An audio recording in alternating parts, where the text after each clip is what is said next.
Picture this. You are standing in front of a firing squad. But instead of bullets, you're facing 27 lethal shots from the second best football team on the planet. You're 40 years old. You play in a forgotten second division. And 1 week ago, literally nobody knew your name. The Titans of Spain expected a walk in the park. Instead, they ran into a brick wall named Vozinha.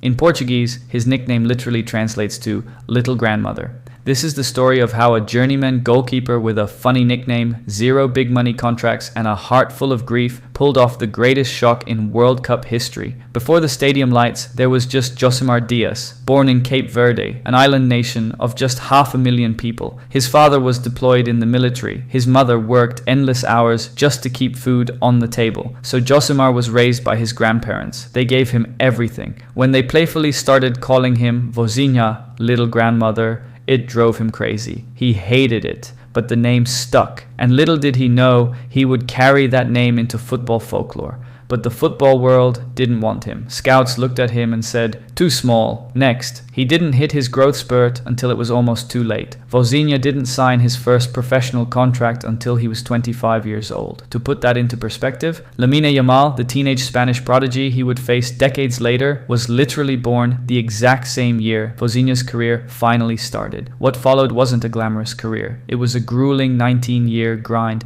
9 different clubs, 5 different countries, from the heat of Angola to the freezing pitches of Moldova. No UEFA Champions League anthems, no multi-million-dollar endorsements, just 1 trophy in nearly 2 decades. A few years ago, the grind almost broke him. Exhausted and overlooked, Vozinha was ready to walk away from the national team. He was done, but his teammates begged him to stay. They told him, "Stay for the dream." He listened. He stayed, and at 40 years old, the dream finally called his name. Cape Verde had qualified for its first ever World Cup, and their first opponent, the absolute juggernaut of Spain. It was supposed to be a blowout, a mismatch for the history books. From the first whistle, Spain unleashed absolute chaos. 1 shot, saved, a thunderous header, tipped over the crossbar, a one-on-one with the best young players in the world, denied. Spain fired 27 shots at his goal. Vozinha saved 7 absolute miracles. He didn't just play, he defied time itself. When the final whistle blew, the scoreboard read, Spain 0, Cape Verde 0.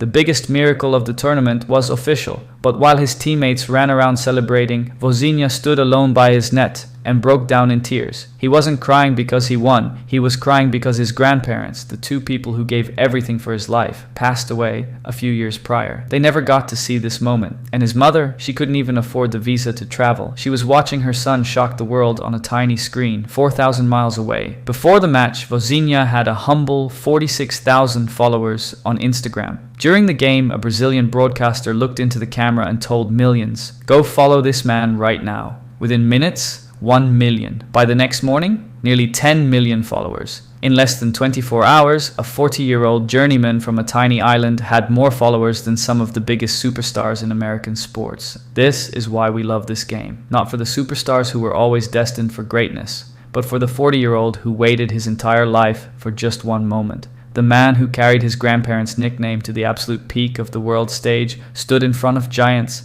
and refused to break. Vozinha woke up a nobody. He went to sleep a legend. And honestly, his story is just getting started. If you love stories where the underdog wins, hit that subscribe button. We'll see you in the next one.